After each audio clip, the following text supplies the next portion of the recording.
While everybody is attempting to be better around race and racism, I'm struck by it because people have to really begin to dig in and invest in changing the culture. Black History Month is an extraordinary time that comes once a year for all of us to come together and look at the Black experience. Black history for me, is a time when everybody should learn their history. You know, if you're from the United States of America, the history is not just for Black people to understand, but it's for every single person who is part of this culture to understand, reflect, and value the historical context and the historical achievements of Black people.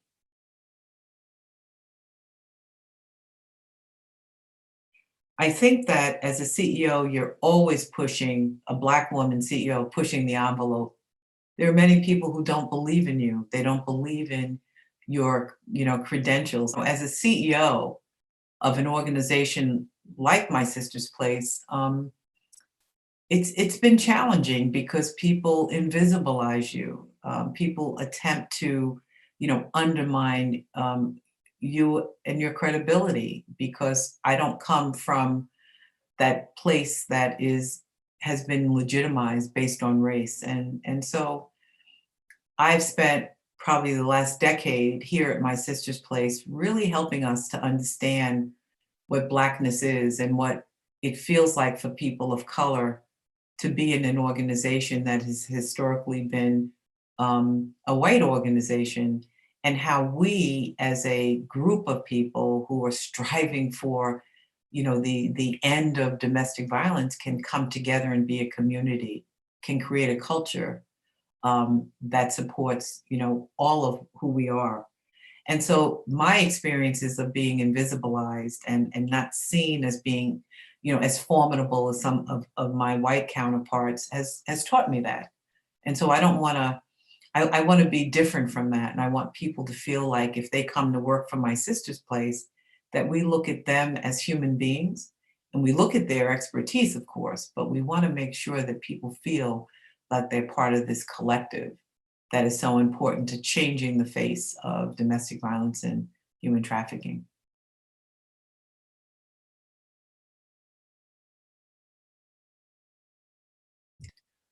So I think that, well, what happened this year with the deaths of George Floyd, I say the death of George Floyd and so many others, it is a moment in time to reflect, to see how we got here. To me, that is, when I see the pictures of, the deaths of Black men and Black women being shot down literally in their backs or being treated in ways that are less than human, it makes me really sad. I mean, it really impacts me, and I know it impacts our community. I think that what we learned is that many people, white people, said, "Well, I didn't know all this was going on." And my gem is that you may not have, you're saying you don't know what went on, but one thing, you would not want to be treated the way that we've seen so many people being treated who have Black and brown and are indigenous. And so we have to really think about it as we celebrate Black History Month and this period in time, but we can't forget it. I'm struck by us maybe going back to the status quo. And while everybody is attempting to be better around race and racism, I'm struck by it because when I mentioned to you earlier, when we talked about, you know, uh, uh, Black History Month and what it means, people have to really begin to dig in and invest in changing the culture.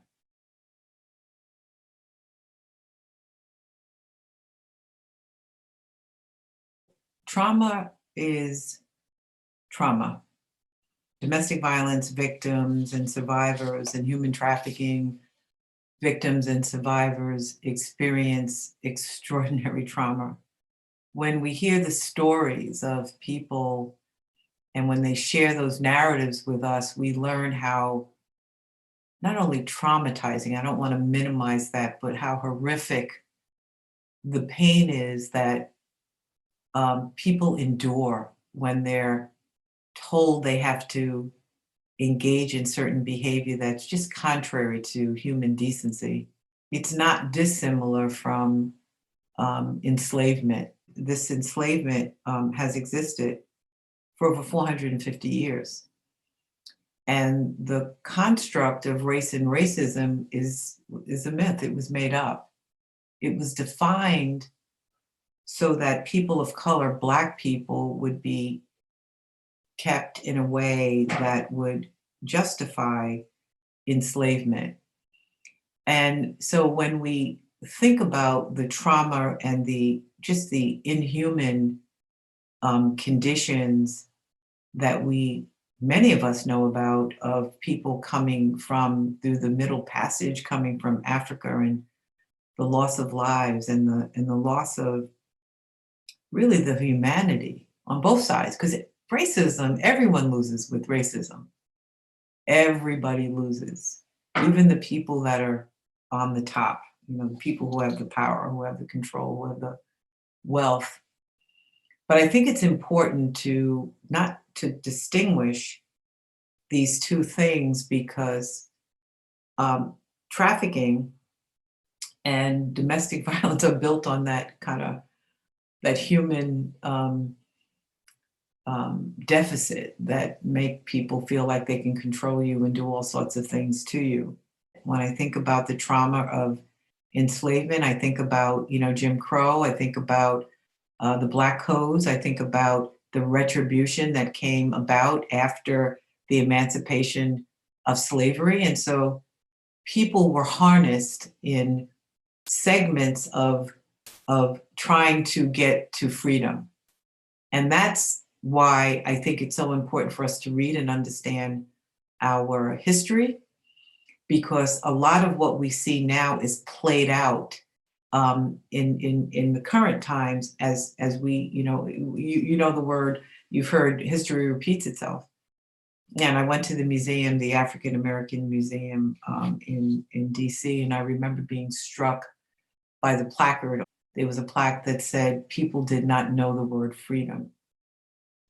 People did not know the word freedom. There were no laws to support anything other than enslavement and brutality.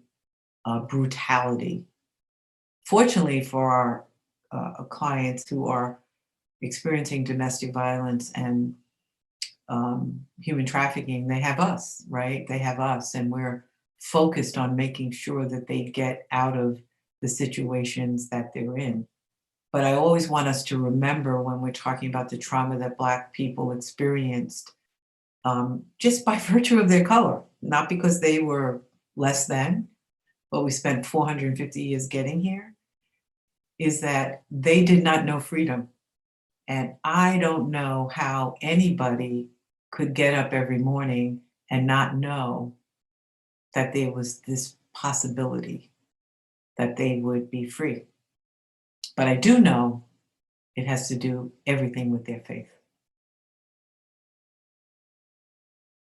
I would say to folks, figure out some of the best books that you can possibly read to begin to engage in your history. And, I also think about the New York Times last year did a whole piece by Nicole Hannah-Jones, and it's called 1619. And our board of directors took a look at it with me, and it really helps us to understand racism, how racism came about, and why this history, was so important.